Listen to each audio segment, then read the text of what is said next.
black thing go from left to right, and I thought, I'm going to die out here. No one's ever going to know. I couldn't believe what my eyeballs were showing me. I'll never forget how evil the eyes were. It was horrible. I mean, I've never seen nothing that evil. It ran towards me at a rate that I can't even explain. Turned and stared at me, and this look of, I just want to kill you.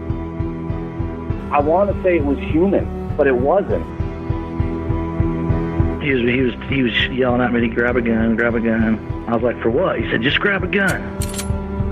And there's footprints all the way to the door of my house. It had went inside my garage, all the way to the door. 911, what are you reporting? Jesus Christ, you better... Sir? Zio! Hello? Get somebody out here. What's going on now, sir? That son of a bitch is about 6'9", I don't know. Do you see him now, sir? Yes, I'm looking right at him. Uh-oh. You're listening to Sasquatch Chronicles. Check us out online at sasquatchchronicles.com. If you've had an encounter, email me. My email address is wes@sasquatchchronicles.com.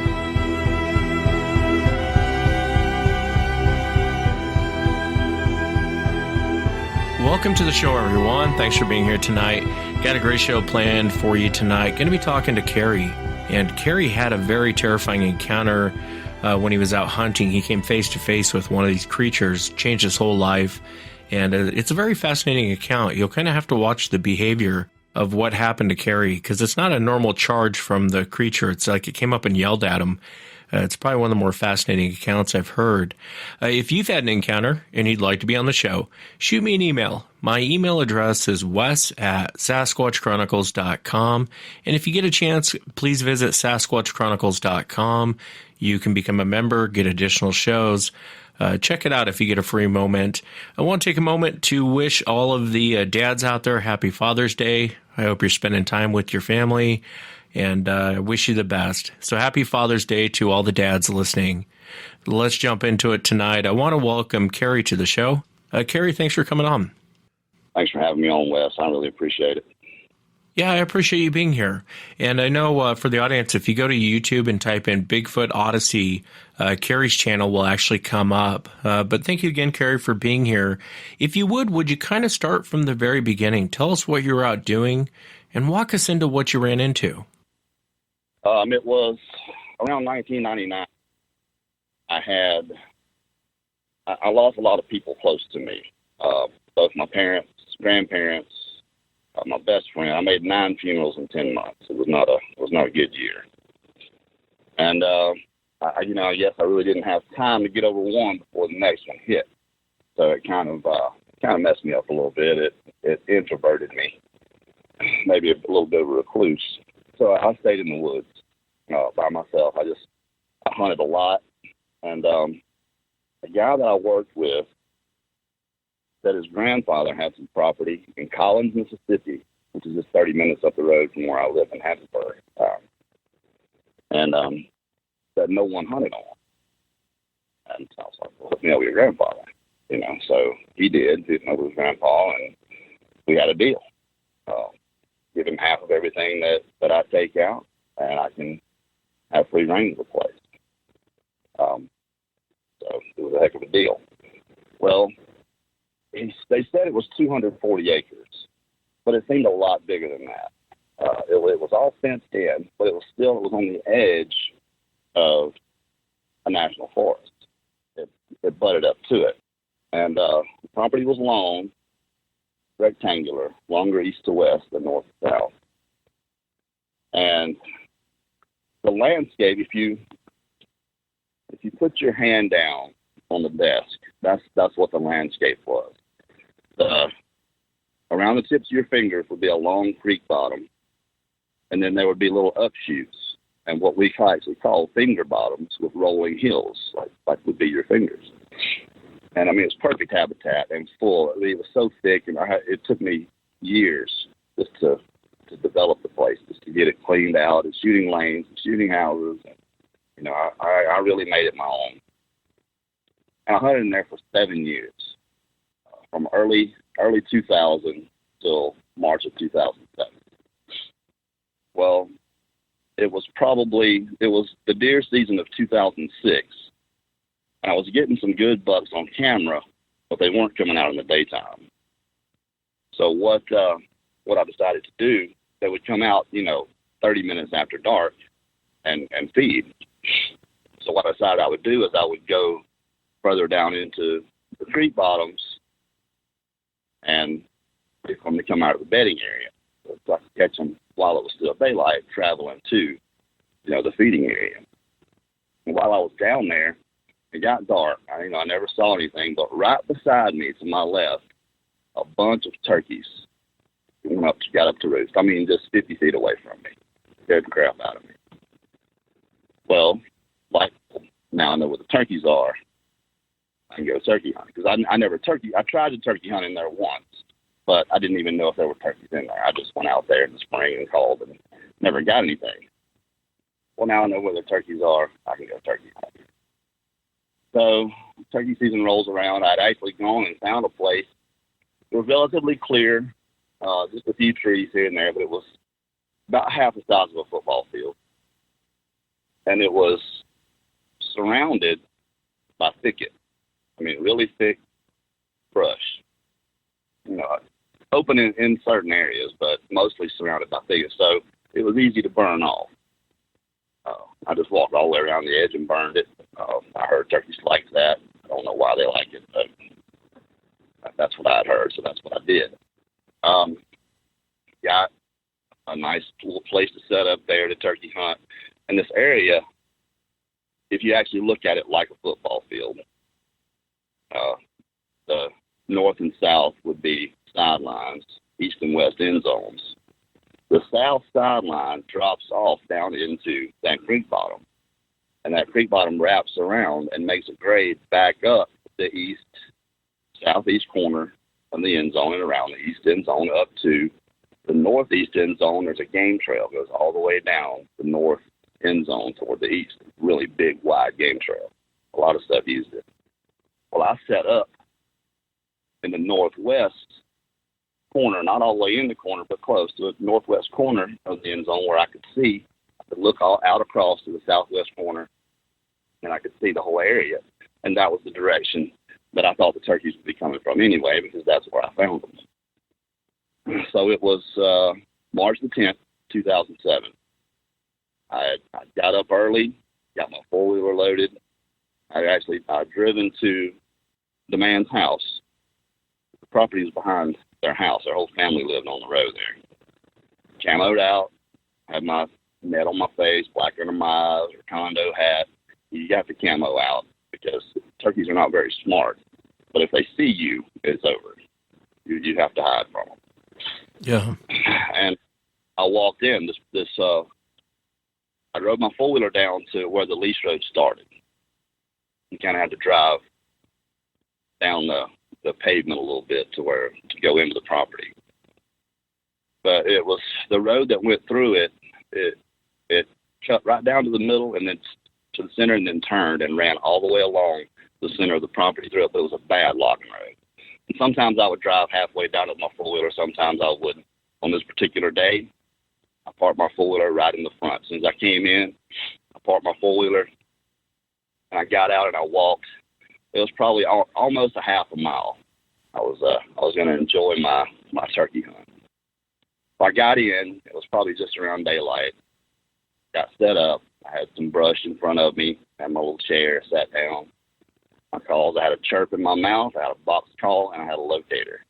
A locator. There's different kinds of locators for turkeys. But one I had, you shake. You shake it, and it sounds like a gobbler. And if there's a gobbler around, and he's interested, he's going to gobble back at you. Well, I probably called for the better part of 2 hours with no response or anything. Well, finally I start to get some action. I can hear turkeys gobbling. And it probably took another 30 minutes of calling for me to actually see that they were coming my way. And when I did see them, I could see a few jakes in the front, young males, and a bunch of hens. It might have been 30 total, a bunch of turkeys. But they were coming up that game trail on either side of it through the woods.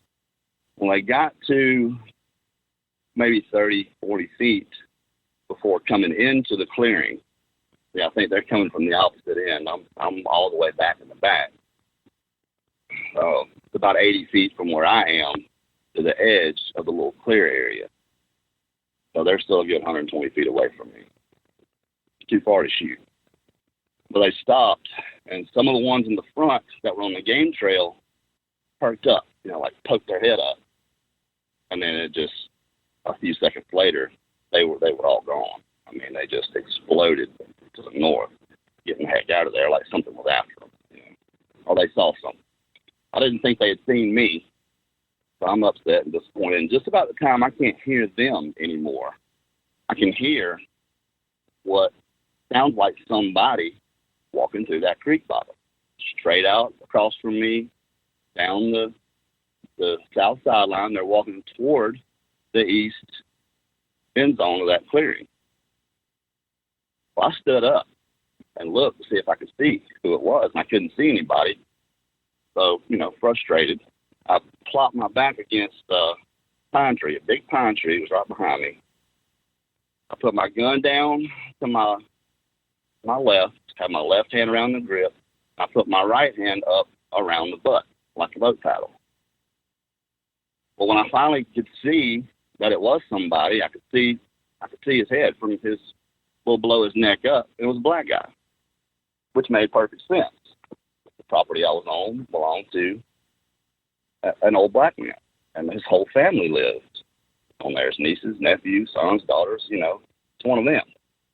They're out there lost or something. And walking through the worst, thickest stuff there was there.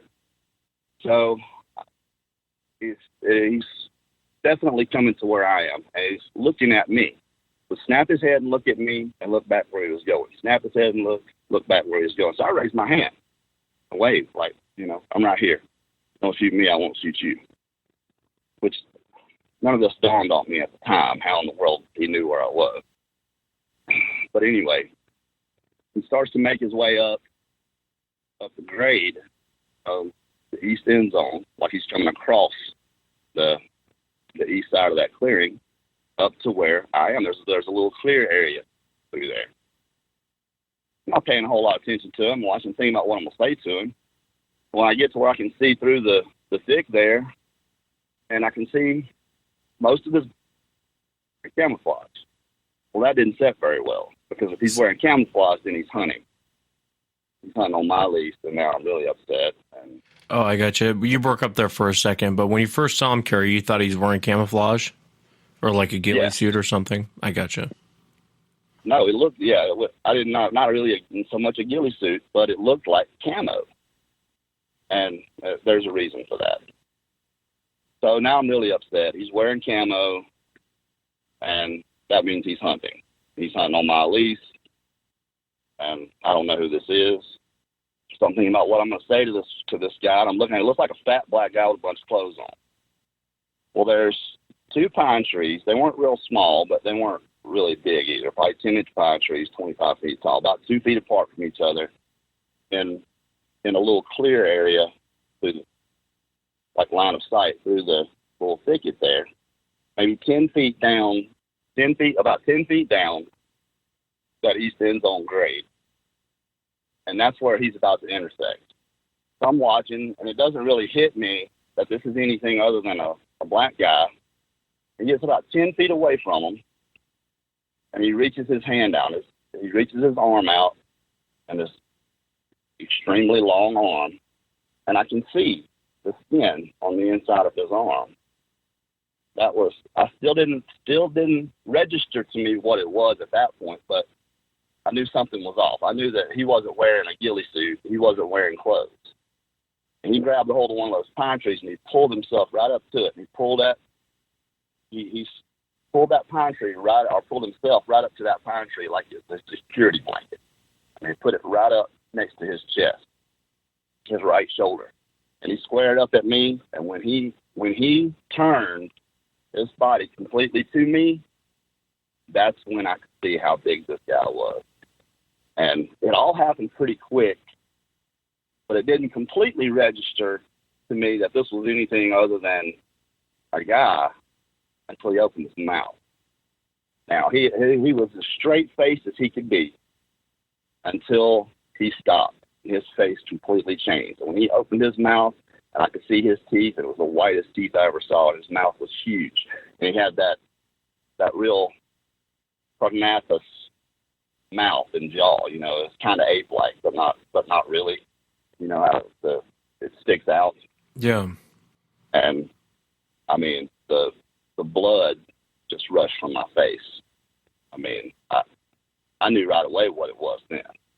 There was no, I mean, this was a Sasquatch. This is what everyone was calling a Sasquatch, but it was so hard. It was so shocking because of where I was. You know, it wasn't that I didn't believe in Sasquatch. I didn't really care. You know, it wasn't anything that I studied or ever worried about because it wasn't anywhere around where I was going to be. You know, that's reserved for the mountains, Pacific Northwest, you know, if it's real at all. You know, that was probably my stance before that very moment. But he opened his mouth and he started kind of growling and making this noise, this ungodly sound. His face looked very demonic, and the sound he was making was very demonic. But it was, if you listen to the Sierra sounds on Moorhead, and the two Sasquatch on there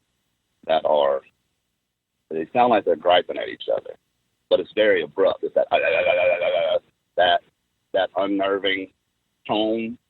Yeah. That was, except it wasn't that abrupt. And I don't know if it was language, if he was trying to talk. No doubt he was griping at me about something I was doing because he was looking right at me, and I'm completely and totally terrified. I mean, I could feel that fear well up in the back of your throat, you know. And I'm standing there. I'm not even sure I can move. I wasn't trying to move, but I'm still standing in that same position, holding my gun the same way. And he's making that noise. And I guess I get the nerve to just reach my hand down. I want to reach my hand down and get my hand on the grip of that shotgun. I had a Benelli 3.5-inch 12-gauge automatic. That was illegal. I had a plug in it, so I had 3 shots. Eye brass number 4. Now, every other time I had hunted in there, I had a 7mm Magnum, except for that day. I didn't need it. I was turkey hunting.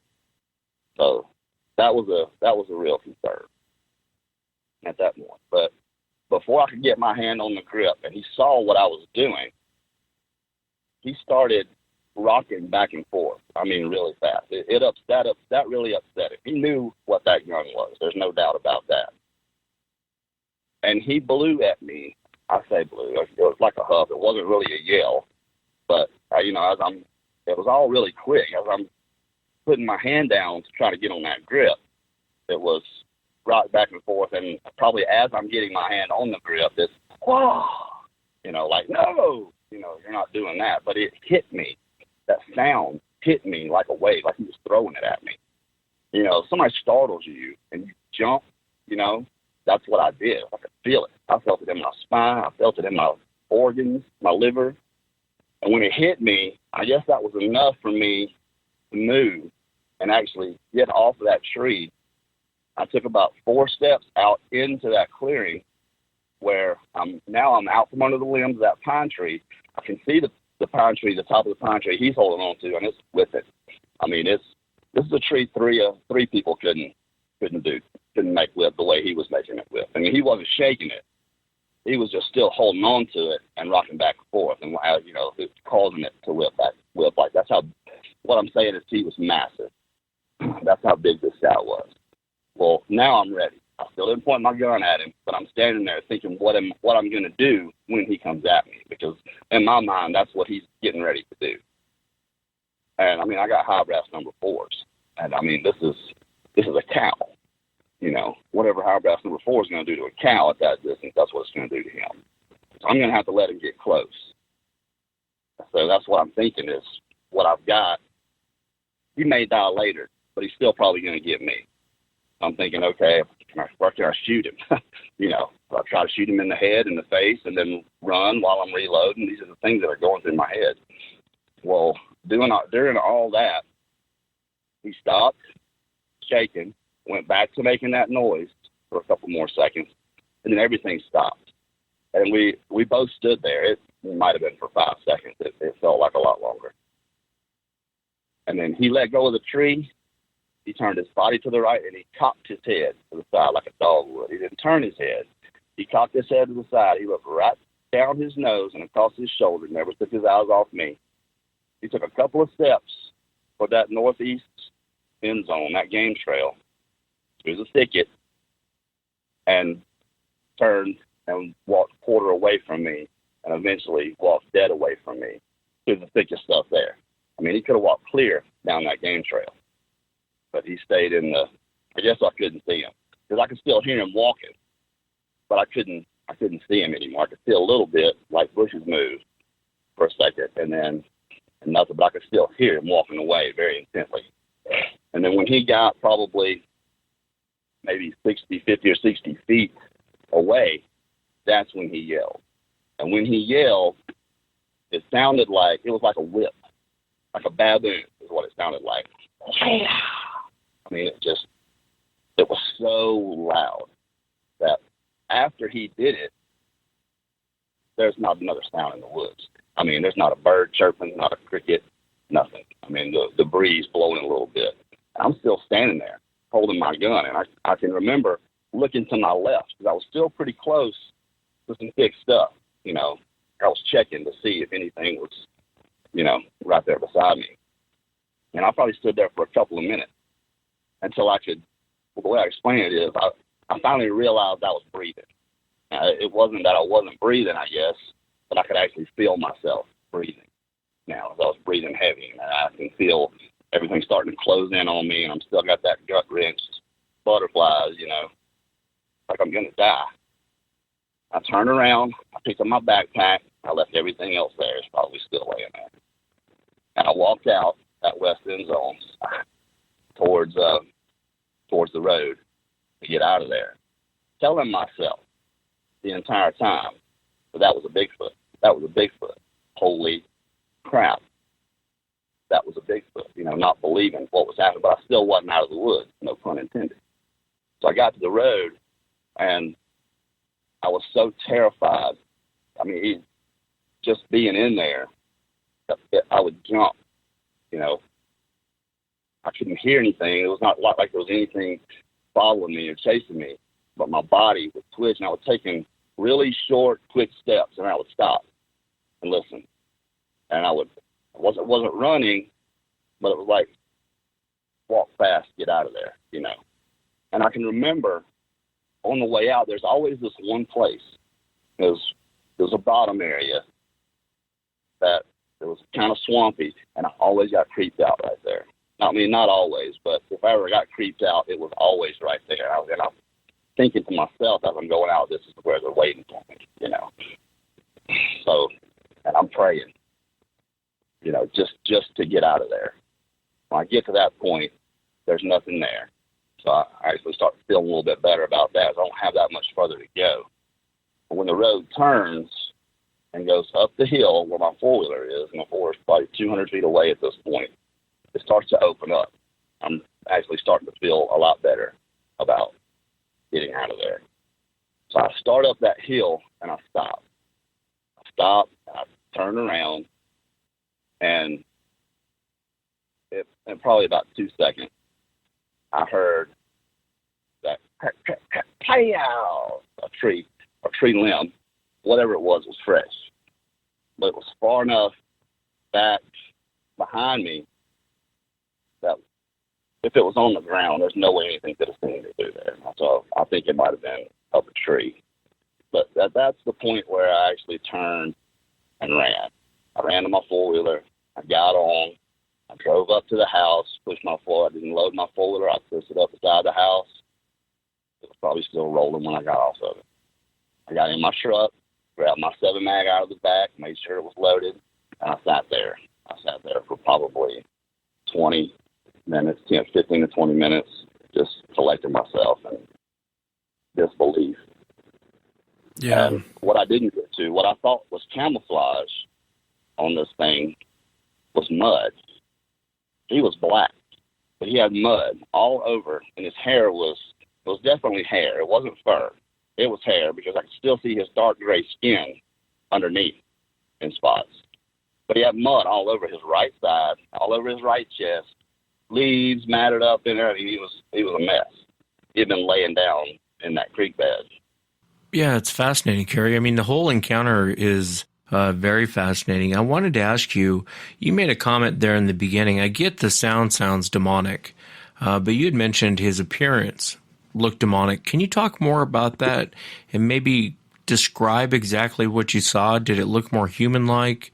Would you say it was more ape-like? When I first saw him, he was human. I mean, just looked like a guy. But, I'm looking from a distance through thicket, and it could have been my brain just telling me, hey, this is one of Mr. McGee's kids out here, more than if I'd actually known or had any clue what was out there, I might have recognized what it was before then. But had heavy brow ridge. He had a wide nose, but his nose was pointed. The way I've always described it is he had a nose like Scottie Pippen. That's exactly what it was like. Had the big bridge protruding, wide nose, but kind of pointed.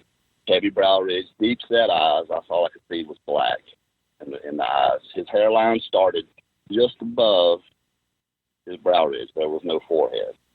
Very long. His head was shaped like a football. Pointed at the top, pointed at the chin. He didn't have a very wide jaw, but he had a very, very wide mouth. And his cheeks were really, really big and round. Like, everything about him was out of proportion when I was able to see. His arms were so long, and his forearms were massive, way bigger than his biceps. Not that he didn't have big biceps, but his forearms, as far as proportion-wise, this muscle that goes across the top of your forearm, that little strap there, that was what I noticed, was that the way he moved that tree, he could have pulled it up and thrown it at me. I mean, he was a very powerful individual, but his teeth were extremely white. He had canines on the top and the bottom that were a little bit longer than the rest of his teeth. He had a gap in his two front teeth. And at one point there, get through for some reason, he stuck his tongue out. He peeled his lips back and stuck his tongue straight out through his teeth, like he was tasting the air. He wasn't poking it at me, just sticking it out. I don't know what that was about, but What color was his tongue by chance? Same color as mine and yours. I gotcha. Just a tongue. But he was tall. He was standing down that grade. He didn't look that tall walking up. He didn't look that big at all, really. Not that I can recall walking up. Like I said, he looked like a fat guy. He wasn't really Schwarzeneggered up. There was no like V down to a slim waist. He was straight up and down, his shoulders to his hips. Very wide, very thick, barrel shaped. But still tall. I'm 6'4", about 250, and he was still taller than me, standing down that grade. I would say over 7 feet easily. But I think he was young. I don't think he was an old one. I think he was he might have been old. I don't know. Just my opinion. Yeah. But they ran me out of there. Yeah, it's fascinating, especially the way he came up, and you said it sounded like the Ron Moorhead sounds, and it is odd when you hear that, because the whole encounter fascinates me, because he came up and it was more or less like yelling at you to leave. It really wasn't like a roar. He didn't really rush you. He didn't throw anything at you. It was more or less, it kind of sounds like he was kind of cussing you out, telling you to. I mean, that was my impression. What was your impression? I mean, you were there. He wanted me to know he was coming. I mean, he scared the turkeys off. Maybe that was what it was. I don't know. But see, the turkeys had a direct line of sight to him through that creek bottom from their vantage point. As soon as they saw him, they were gone. And I think he was looking at me to make sure I wasn't pointing my gun at him. That's just what I think. I don't know. I don't know. I think they tried to run me out of there plenty of times. I just wasn't smart enough to realize what was going on. I mean, And when you say that, what do you mean when you say that? What happened before? I could be in my tree climber, 20 feet up a pine tree, and it sounded like a truck coming through the woods. I mean, limbs popping, breaking. I mean, in my mind, it's a big buck. You know, looking back and thinking back, a buck's not going to pop a bunch of limbs coming through the woods. It's just not going to happen. But to me, that's all it could be. He's coming and gets right to the edge of the stick or brush or wherever, and then stops. That probably happened 5 or 6 times. A lot of stuff happened. Every time I'd go in, I'd hear knocking. But it sounded like it's coming from the direction of the house. Something, well, they're up there beating on something. It sounds like a hammer on a piece of plywood, you know, that had rhythm. Pow, pow, pow, pow, pow.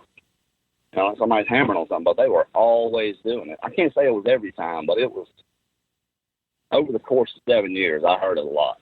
But I also heard it camping out there by myself, 2 o'clock in the morning, sound like it's 300 yards away. And I hear that, pow, pow, pow. And then the other direction, I can hear it again. Pow, pow, pow, pow.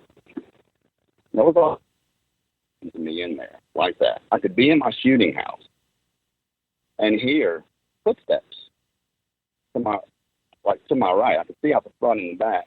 You know, I couldn't see out the sides. That's where it was. Well, my shooting house was cleared out, so it was, 20 feet. There was thicket. And it sounds like something walking on the edge of that thicket, sneaking, slipping, like a big buck would do. And I'm just waiting and waiting and waiting, nothing ever comes out. So I poke my head out and look, and there's nothing there. That happened a few times. I remember one time being in my shooting house. The shooting house in the front was, I had a lane cut, and it's a long grade down to the creek bottom, to the creek bed, and up past that about 500 yards up the hill to the right is his house. It's probably 3 o'clock in the afternoon one afternoon, and I can hear kids playing down there in that creek bottom, yelling at each other, screaming. Well, I mean, I can't shoot that way now. My hunt is over. So I get out to walk down there and tell them to get their butt back up to the house, When I get down there, there's nothing there. Dead silent. I don't even hear kids playing up at the house now. Yeah, it sounds like a lot of strange things. I was telling you about the guy. The first time I ever heard that was a guy in Oregon, and he was out here hunting. And I know, and you and I talked about this before, Carrie, but it was fascinating because I know exactly where he was at. I know the general area, and it's like I was telling you, it's the middle of nowhere. I mean, it really is the middle of nowhere where he's going. You're not going to find it on Google Maps anywhere. And he was up there, and he heard kids. It sounded like kids laughing and playing. 5 o'clock in the morning, middle of the Mount Hood National Forest, and you can't get anything, unless you have a big truck with a 4-wheel drive, you're not going to get in there. And it just didn't add up. And it's odd that you heard that too, because I hear a lot of people, especially when they have these things on their property, they'll talk about that, weird hours in the morning, they'll hear kids out there playing and they can't quite make sense of it. And I think we generally pass it off. Wouldn't you agree, Carrie? I mean, like you hear the knocking and assume, well, what makes sense? Obviously, it makes sense that one of your neighbors would be up there banging on something. That makes the most sense. Huh? But when you hear it at 2 o'clock in the morning, 3 o'clock in the morning from different directions, it kind of makes you stop and go, what's going on here? Well, a rational thinking person, which I thought I was, in my mind, it's a buck hitting on some bamboo or something. But realistically, in actuality, a buck's going to rattle on something. It's not going to have rhythm. But, I mean, you rationalize. You lie to yourself. This is what it's got to be. What else could it possibly be? I never researched Bigfoot. I saw Patterson Gimlin, as a kid growing up. But, I mean, it wasn't an interest, not until this had happened to me that I ever even looked into it. So I didn't know anything. I mean, I treated it as a near-death experience. When reality, if he wanted to kill me, he would have snuck up on me and got me. That's not what it was. He wanted me, and I think the only reason he even showed himself to me is because he knew who I was. He'd been watching me for 7 years. Watched me, I probably put 60 deer out of there. At least 8 to 10 deer every year. There was so many in there. I don't know if I fooled him, up there sounding like a turkey, and he's slipping up in the creek bed and looks and sees it's me, and it just sets him off, or if it was that he didn't want me shooting the turkeys. Whatever it was, he had had enough of me. I say him. There was more than one. There was at least a family in there. And the reason that I really know this is about 2 seasons before then, I had gone off down into the creek bottoms to hunt. I'd been out there for so long at that point, complacency sets in. You know everything. You know where everything is. You're good. Well, it got dark. As I'm coming out, I got lost. And it's the wrong time to get lost. Mist and rain. So there's no stars, no moon. You can't hear traffic. So, and once it gets dark, I don't care who you are in the woods. They all look the same. You lose your direction. Well, that's what happened to me. And I had a bright light, and I had my rifle with me. And it's probably, I think it's February. And I'm tromping through them, but I find the creek bottom. So I know if I find the creek bottom, I can follow it out. I know where it comes out. So that's what I'm doing. I'm walking through that creek bed to get out of there. And the story that I told at the time was I walked right up in the middle of a bunch of hogs. I mean, if you know anything about hogs in South Mississippi, they're very dangerous, especially a mama with little ones, or even a male, a razorback. They're a dangerous animal. But I don't know if I shine my light on them, but I probably got 10 feet away from them, and all of a sudden, just commotion, grunting, and leaves, and some went to my left, some went to my right, and I'm looking for a tree to get up, But the way the sounds they were making didn't sound like hogs. It was more like that, not so much a hog grunt. Maybe it wasn't exactly like that, but it didn't sound like hogs.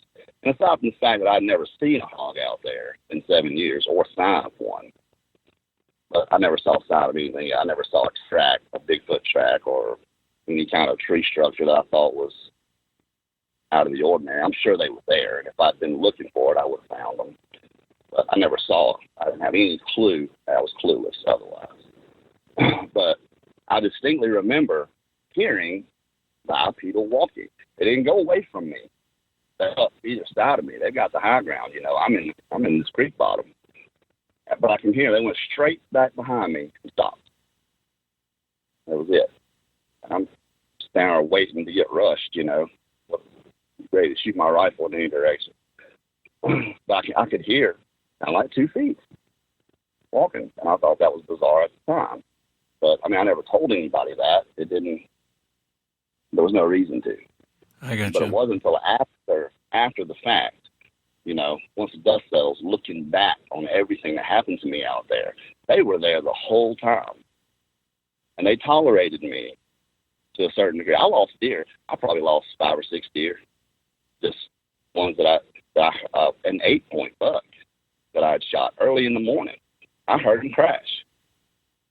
It was so early, I sat to see if I could get another one,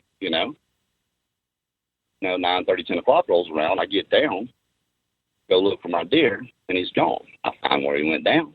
I find lung blood, but he's gone. In those creek bottoms, it's all in the bottoms, and up on the ridge lines, it's pine. So there's lots of leaves on the ground, and they're all stirred up from possums and coons and whatever else walks through there. So it's not like I could see any definitive track, But I looked at that thing all day and never found it. And now I firmly believe they picked him up. I think they picked everyone I couldn't find. Because, South Mississippi deer are not huge. 110 pounds is a big doe. 200 pounds is a huge buck. So I shoot a 7 mag. The reason I shoot a 7 mag is because I don't feel like hunting for them. They normally drop right there. Pretty close, yeah. And it's fascinating, Kerry, because you hear a lot of hunters who your story isn't as unique as you might think it is. I've heard of a lot of other hunters in this situation where same thing, year after year, the worst thing you can do is lose an elk, or you can, lose what you're shooting. or what you've actually shot. A lot of people think of hunters as these, guys that go out and just slaughter whatever. No, you get a hunter that actually kills an animal, and if he loses that animal, you might see a hunter break down in tears because he feels terrible about it, not being able to find the animal. Yeah. It's the biggest concern you have. And you hear a lot of hunters in positions like this where they're like, I followed the blood trail and it just like a UFO picked it up and walked off with it. I mean, it was just gone. And there's nothing out there that can pick up, quote unquote, there's nothing out there that can pick up a deer and walk off with it, according to science. But it happens a lot. And I've run into hunters that have caught Sasquatch in the act of picking up their deer and their elk and walking off with it. Well, a real hunter doesn't shoot at everything. I let a lot of deer walk. And you find that with most hunters. I mean, they're not gun trigger happy like most people think. A hunter's generally not going to shoot something. He's not going to be able to, like a one-shot type kill where he knows he's got a good shot. You'll see a lot. I've been with a lot of hunters, man. If they don't have a good shot, they won't take it. Even if it's like a 50-50 or a 60-40, they won't take it unless it's a decent shot to kill the animal. But going back to, your experiences of your elk coming up missing, I hear that so much. And it made me think, you said something earlier, it really made me think about why that thing didn't attack you. And I think you're probably right. It'd been probably watching you for the last 7 years, knew who you were, and it's just like a verbal beatdown it gave you. Yeah, that's the way I took it. But, I had a different gun. It even looks different. It's all synthetic. 7 mag is wood grain. That's what he's used to seeing me with. The stick that makes a lot of noise, I guess, is how they would look at it. But this was something completely different. But he still knew it wasn't good. It wasn't good that I was trying to get my hand down there where I could make it work. That was what I gathered from that. Yeah, and that part of the encounter fascinates me too. And I hear that a lot from hunters. You and I were talking about Mike Woolley the other day. Same type of thing where he's reaching down, grabbing for his gun, or he's looking through the scope, and they just go nuts. It just pisses them off. And which shows intelligence, really. I mean, I don't know too many animals that would realize you're picking up a weapon. But these things, for whatever reason, seem to know you're picking up a weapon and you're about to use it. Maybe it's because they watch us more than we realize. Oh, definitely. Definitely knew what it was. And I'd heard Mike Woolley's story. I didn't know his name. I didn't hear him tell it. I heard someone else told me about it after I had told what happened to me. But I didn't. This was 2007. The podcast hadn't really come out yet. It was Coast to Coast AM and, a bunch of blurry pictures on the internet. So I didn't have a whole lot to go off of. I didn't hear anything even remotely close to what happened to me until I heard that. I still would like to hear his. Mike. Had someone I'll have to send you a link. Mike's been on the show a few times. He's definitely, he's recounted a few times. You even hear him in the intro. He says the eyes are real evil. He's in the intro of the show. But Mike's been on a couple times. I'll send it to you if you want to listen to his encounter. It's a terrifying encounter in my book, a very terrifying encounter. I'm a subscriber to your show, so I bought the year one. So if you can tell me which one it is, I can just go to it. Yeah, I'll dig it up. I'll send it to you. I don't remember right off the top of my head. Okay. I wanted to ask you two. There's two other questions I want to ask you. One was, what is your opinion? What do you think Sasquatch is? I think it's human. I think it's human because that's exactly what I thought it was. How he acted, emotional, more than, anger is still an emotion. I don't think they're obviously not exactly like us, but another type of human primate out there. I believe that's why they're not validated. Humans have rights, Yeah, you could be right. Was it mainly his appearance? Is that why you feel that way? Yeah. Well, he was man-like. The boogeyman, dude. Everything you ever pictured the boogeyman to look like when you were a kid, that was him. Covered in hair, evil-looking face. His face completely changed once he got up to where, I'm 80 feet away from him, as far as you throw a football with something. I could see everything perfectly clear. Couldn't see his right hand, all of it, because he had it on that tree. And his left arm, straight down to his side. Couldn't see all of his hand because of the hair, but I could see his fingertips. His arms were very, very long. He was still hunched over. You know, his head sitting down in front of his shoulders, you know, no neck. Very square-looking body. His face, when I say evil, demonic, it looked like one of those carved masks. You know, his face was black. I mean, patent leather, shiny black. You know, darker than the rest of his skin. And his hair was black. The hair that I could see that wasn't covered in mud was black. And it was so, like I said, one of those carved masks you see of a demon. You know, that was everything exaggerated. That was what it looked like. But it didn't look like that when he was walking up. He made his face look like that, but I guess to terrify me. And it messed me up, man. It messed me up bad for a long time. To the point where I would lay in my bed at night and watch my closet door until I went to sleep. That's how bad it messed me up. I didn't go back in the woods. I didn't go back in any woods for 9 years. I didn't go back in. We just shot an episode of the show up in the Bienville National Forest. That's the first Mississippi woods I've gone in since then. I was out there with 6 people. Doug and Karen from Invest, MK Davis. We were all out shooting the show, and I was just not comfortable. I mean, you couldn't have drove a nail up my butt the whole time I was out there. So it was cathartic, you know, which is the whole reason we even do the show.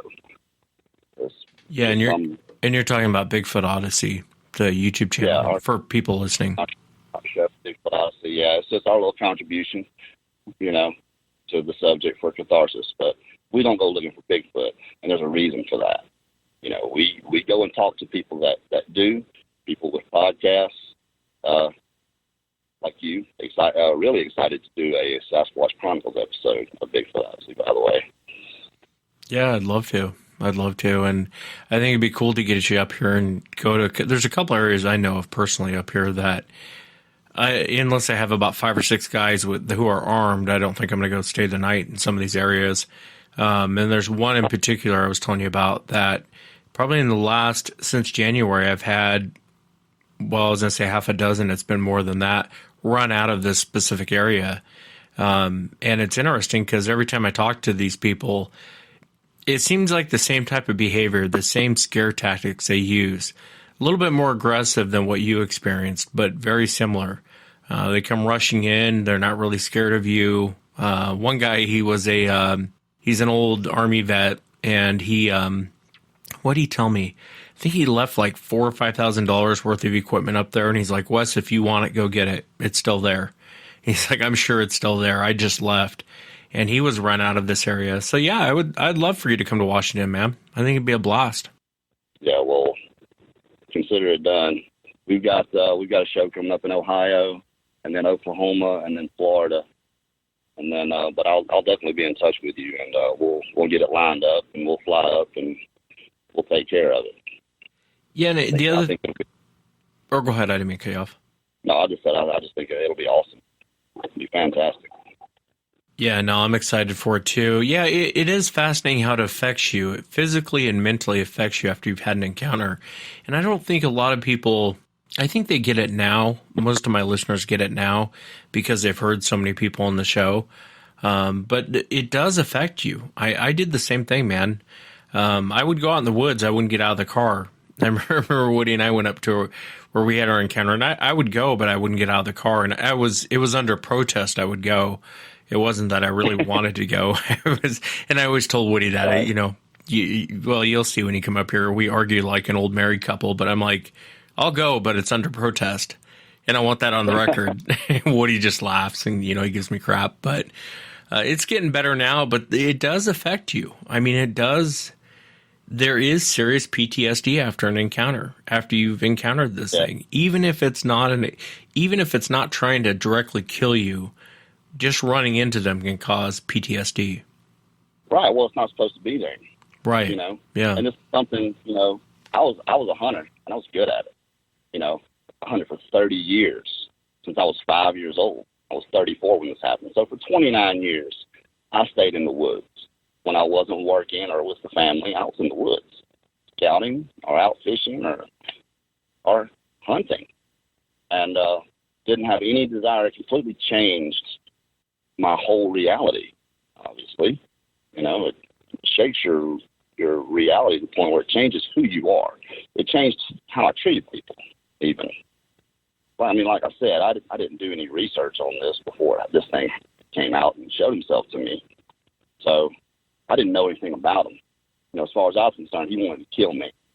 And if it wasn't been for that gun, he would have. This is how I felt at the time. I mean, obviously, it's a lot better now. But I still have trouble going in the woods, especially with Linda, with my wife. And she'll run off.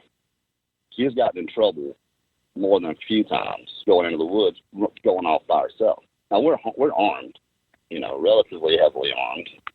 But that's not really for a Sasquatch. That's for everything else in the woods that'll chase you down and eat you, Especially where I'm from. Alligators, hogs. Yeah, all sorts of things that can get you. The other thing, too, that's fascinating, too, Carrie, and I'm sure you know this now. Well, I know you know this because you and I talked about it. But you get down in the South, Mississippi, Oklahoma, even parts of Texas. I'm trying to think, Missouri or Missouri, depending on what part of the state you're in. But there's this weird thing to where they have this rich history of it down there, but no one really seems to know about it. And the one thing I hear constantly from hunters, especially down south, is if Bigfoot exists. I didn't care about it, almost word for word what you said. I don't really care about Bigfoot, but if it existed, I thought it was a Pacific Northwest problem, maybe Canada's problem. I didn't think we had them down here. And you hear that time and time again from hunters to where they're just in shock when they come across this thing.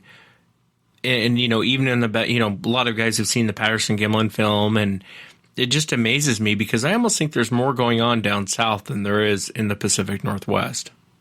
They're very abundant. It just baffles me, after looking into it, just how abundant they are, in the area. Every encounter I heard, that's all I did was try to get validation for myself. I know I'm not crazy. I know what I saw was a Sasquatch. What everyone was calling a Sasquatch. That's what that was. There was no doubt about it. But it didn't look so much like an ape. It looked more like a man with ape features. Again, that's not really unique because you even hear that with people in the Pacific Northwest. I hear it all the time to where if you ask them if it's a person, they'll say no. If you ask them, is it an ape, they'll say no. If you ask them if it's a monkey, they'll tell you no. But it's somewhere in between of all of those things. Somewhere that's where your descriptions lies. You know what I mean? It's not really one thing or another. Or, obviously you can disagree with me, but generally people won't say, well, it's 100% human. Or they'll say it's 100% ape. They'll always say there was some weird, somewhere in the middle of those two, that's what this thing is. Yeah, that's exactly right. You were talking about hunters. I've had hunters, my brother-in-laws for one. Tell me, man, I've hunted my whole life. I haven't seen or heard anything like that. Yes, I was exactly the same way. But think about how you hunt. Think about how people hunt nowadays. Park their truck in the same place, walk in the same way, get in the same shooting house, get in the same tree stand. You're not fooling anything self-aware. Yeah, it's you're easy right. to hide from you. Very, very easy for something self-aware to hide from you. And the deeper you go, the further they get away from you.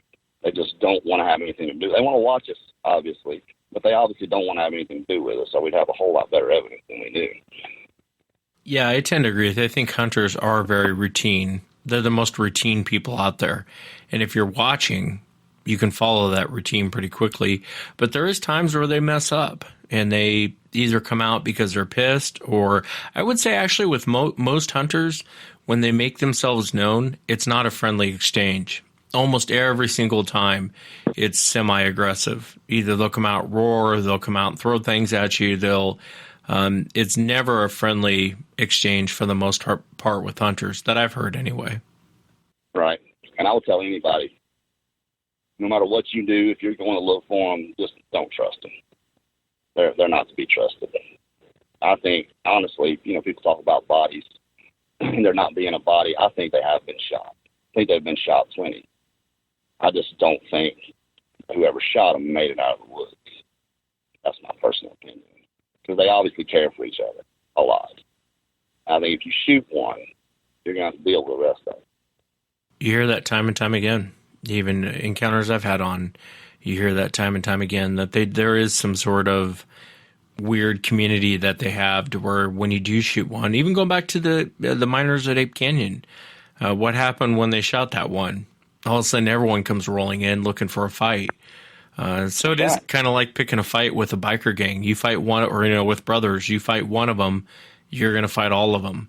And that's you're right. With Sasquatch, I tend to agree. I think if you shoot one, first thing you better do is start reloading because you're going to need those bullets.